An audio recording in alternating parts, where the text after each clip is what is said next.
guys, it's Jake. Gonna take you over to my uncle's place and do a maintenance on his York packaged heat pump. It's an older R22 system.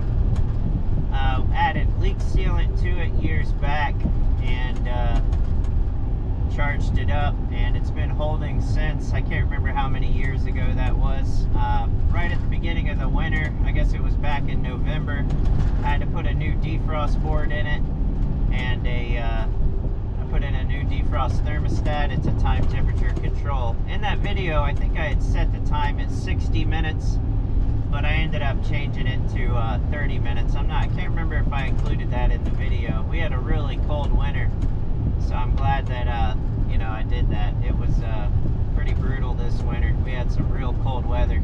All right, well, many of you guys will remember this unit. I did the defrost control board on this one back in November. I've done the blower main control board years back. Replaced the condenser fan motor. I've cleared a restriction in the filter dryer on this thing. It's an old York R22 heat pump. I've replaced the capacitors multiple times. I was using Titan Pros. They'd have typically last a couple years, a few years, and I'd have to replace them again. And the only thing I think I haven't replaced on this electrically wise is the blower motor and the heat kit. It's still been running good. Now what I'm going to do, normally I always test in on these things before I touch them, but this is a family member's house, so I want to clean it first and make sure that it's clean when I'm testing it, and also I want the temperature to continue to warm up. I'm not sure exactly what it is out here right now, maybe 73, 74 degrees, but it's supposed to get up, like I said, into the mid 80s.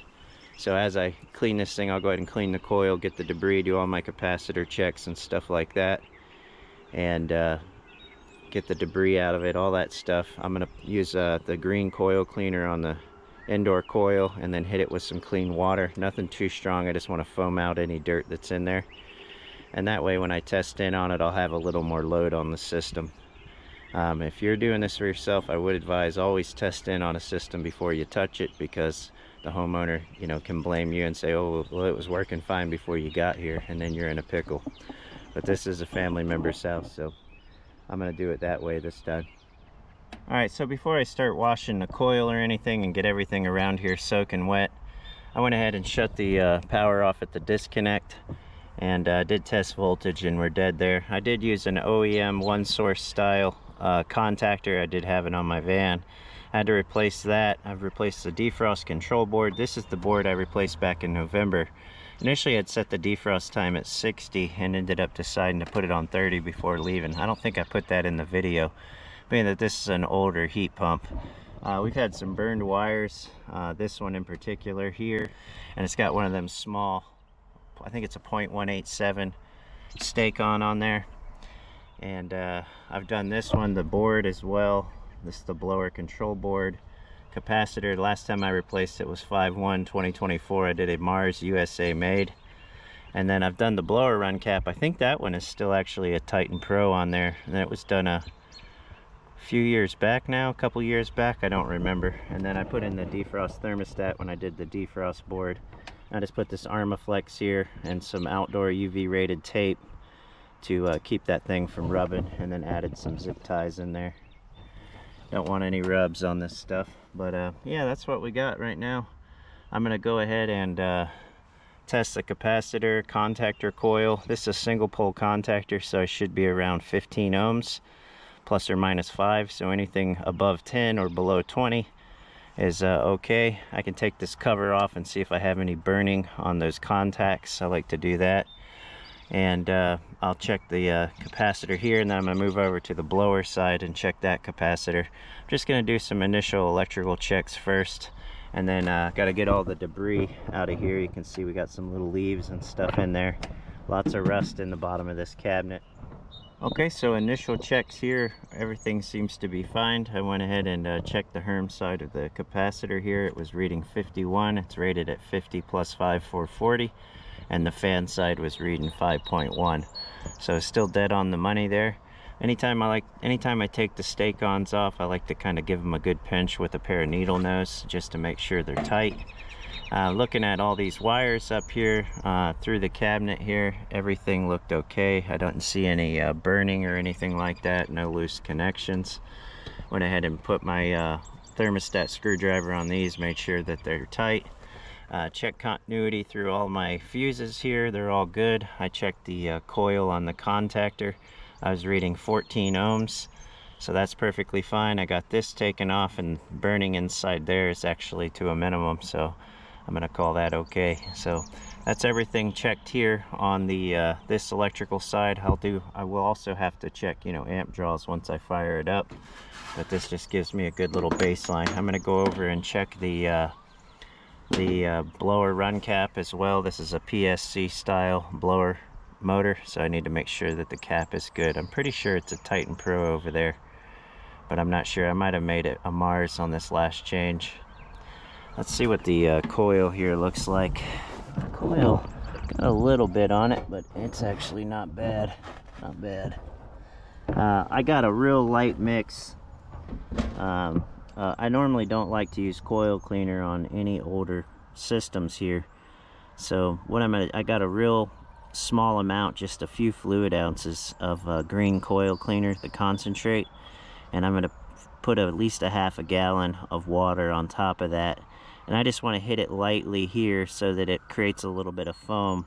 Once I go through it with my pump sprayer, I'll use my pump sprayer and hit it with at least a gallon of clean water. I don't want to leave anything on the coil here, being that this thing is old. And it did have a leak in the system. And like I said, we put leak sealant in it. I want to say it was maybe 2021 or 2022, somewhere in there. And it's been holding since. But you never know when that stuff's going to let go. And it was kind of a last-ditch effort. The parts, to get these parts for the system's hard to find, and everything's expensive on these older systems. So my uncle didn't really want to put that kind of money in it. But it's worked so far, you know.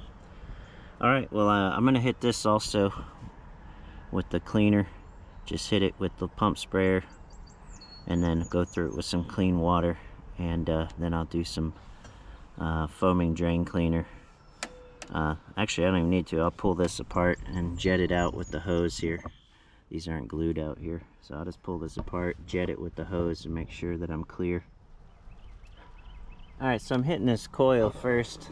I went ahead and opened the blower compartment on the other side and just draped a towel over it. This thing shouldn't be strong enough to get through there, but I want to make sure I don't get any you know, water or coil cleaner on anything over there. You can see it just starts foaming up a little bit. This is really weak. I mean, I have maybe 2 fluid ounces in the pump sprayer of the green coil cleaner, and then I went up just over the half-gallon mark with water, so that's a 64 ounces of water, or just over that, to 2 ounces of coil cleaner. And I'm just trying to get a tiny bit of foaming action when I put this on, and then I'll hit it with the water, and it should start foaming up a little more once it, you know, because if you leave this green stuff on, when a coil starts condensing, it'll start foaming out all the nastiness, you know. So I'm just putting this stuff on here, and then I'm gonna hit it with a gallon of clean water, maybe 2 gallons, 1.5 gallons, something like that. At least 1 gallon. I want to make sure I give this thing a good thorough rinse. The leak that was on this system was in the indoor coil here. You could see an old oil stain up on the thing. It was a small oil stain, but it did have a leak. I found it, and they just didn't want to fix it. Just wanted to try the leak sealant as a last-ditch effort, and that was, like I said, a few years ago. Okay, I got the coil rinsed with 2 gallons of water on the pump sprayer here. Got the inside wiped down. Not much I can do with it. It's very stained up. When I put a zip tie here, this wire was kind of hanging a little wild there. You can actually see, I'm not sure if the camera's going to pick it up, but when I first started this, I have the blower door off over there because I had to put that towel over the blower and stuff. You can actually see daylight through the coil now, and there is a tree right there, so it blocks most of the light. I went ahead and checked the blower run cap. It is a 20 microfarad, and it's a Mars USA. That go ahead and take this off here. and it's dry, so that's good. And it's I replaced it in 2023, looks like. So it tested at 21 microfarads, and it's rated at 20. All right, blower wheel. It's got a tiny bit of debris in it. I recommend pulling it. It's just a little, not bad. That would help the airflow. I'll see what he wants to do there. He might not want to do that. Okay, I'm gonna go ahead and get this door back on and keep going. I'm gonna go ahead and start with the flushing the drain. I'm gonna disconnect it and just spray through it with the hose and then prime the trap before I put it back on. Pop the top here on this and spray all the debris out that way, and then spray from the inside out, outside in, inside out, just with some water in the hose here. Clean this outdoor coil really well. All right, so this one is not glued here. It's been like that since it was installed. What I'll do is put my hose on jet and just do a quick burst there. I know it's draining, but I just hit it real quick. I don't want to blow it back all over the place and then let it come back out. And then I take my jet setting on this and run the jet. I like to run 20-30 seconds straight, and just, you know, the water will pour out right there. So I'm gonna hit this real quick. It's real easy, and it's coming out clean. Had one little chunk there. Just real quick little jet, getting the little chunkies out of there. You gotta be careful, you know, on a package unit this kind I can get away with it. It's got that plate right there. All right, so that's good. And then I'm gonna take my hose here and run it through this, and then watch it pour out over there. So I'll set my camera up so you can see it. So if you remember, I already put a half a gallon of very diluted green coil cleaner through it, and then 2 gallons of fresh water. So it should be pretty clean, but let's go ahead and find out, you know. Let me get it so you can see it. There we go.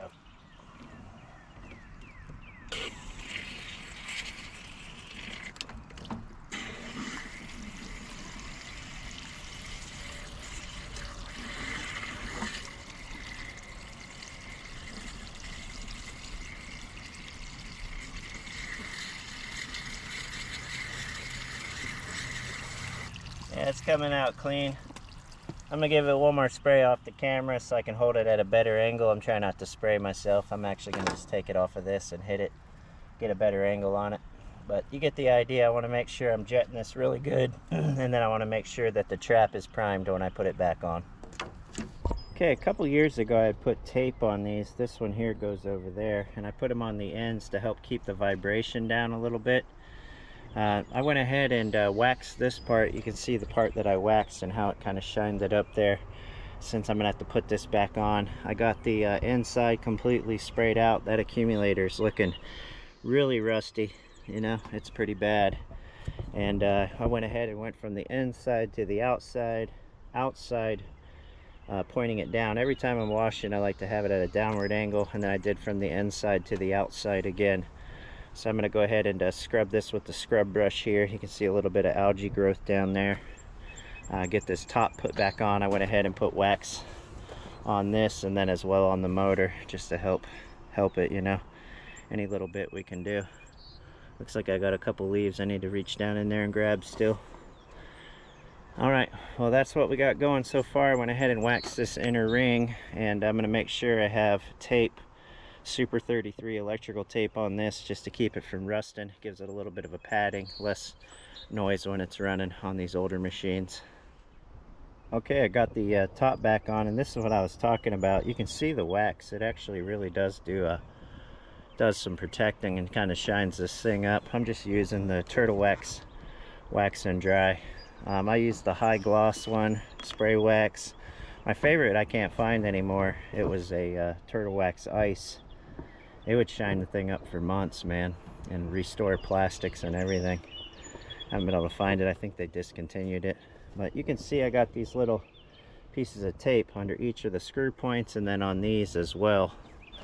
and it just helps with vibration, helps quiet it down a little bit. Over time this thing will get fatigued, this shroud, you know, and they'll start bouncing. You get some play and things like that, so it helps with that. All right, well, I'm gonna go ahead and continue waxing the rest of the unit here. All the doors and panels will get waxed, and I'm gonna scrub that cage off with my scrub brush and a little bit of water as well. I'll do that first and then finish waxing this thing up. All right, this is what it looks like after getting waxed up. You can tell it really brings out the shine on the unit. This will fade out a little bit as it starts drying, but it'll still be shinier than what it was before. I put 2 coats on the front, 2 coats on the top, and 2 coats on the side. Just hit it and wiped it in, and then did it again. The high gloss spray wax gives you a little more shine, but it is more expensive. This stuff now is up to $7.50, which is ridiculous. I mean, before 2020 this stuff was $3 a bottle. When it went up to $5, I was like, golly. Now it's up to $7.50. So what is that? More than double in price, you know? It's freaking crazy. It might be higher now, I don't know. The last bottle I bought was $7.50. It's ridiculous. And that's if you buy it at Walmart, the parts house, like Advance, O'Reilly, AutoZone, they're higher. So it's crazy. All right, well, this thing is cleaned up now. I'm gonna go ahead and restore power here and just check the charge, give it a good 20-minute run. Check the outdoor temperature. I'm gonna hook my probes up inside on the return and supply and just see how this thing is performing. All right, well, I'm leaving my uncle's house. I didn't shoot any video of me checking the charge on that one. My cousin ended up coming home. I hadn't seen him in a while, so he came out to see me. I was chatting with him while I was doing the final check on the charge on that unit. Everything looked okay. I had it was 71 degrees inside when I turned on the AC and cooling mode, the heat pump and cooling mode. It was 76.2 degrees outside at the time of the test. I had a 19.5 to 19.6 degree temperature split. That blower, indoor blower, is on high speed, so I can't get any more air out of it than that. I was running 68.2 on my low side on the pressure, and on the high side 191.6. So I was running a 39.2 degree vapor saturation, and I was running 98.2 liquid saturation. And if it's 76.2 outside and 98.2 on the liquid sat, I had about 22 degree difference, which is kind of in line with where I thought it should be. So everything on that charge-wise checked out. Sorry I didn't get any footage of that, but like I said, I hadn't seen my cousin, and I wanted to see him and talk to him and stuff, and he was getting ready to go cut grass, cut the house that I was at, and some apartments nearby and stuff like that. So I wanted to chat with him for a little bit. But yeah, everything checked out on it. That old York, man, still kicking. I swear it's got so much rust in the bottom of it. The accumulator on the bottom's completely rusted out. Compressor doesn't sound great when it starts, but it's pulling below locked rotor. I tested the amps when it was running. I got an inrush amps on it. I don't have those figures right in front of me, and I tested the amps on the condenser fan motor with it running. Everything was in line with where I thought it should be. Hopefully that thing will make it through the season. Who knows though, you know, I mean, that thing's been around the block and back. But anyways, want to say thanks for watching. I appreciate you guys taking time out of your day to watch the video. You guys stay safe out there. Get home safe to your families. I'll talk to everybody later.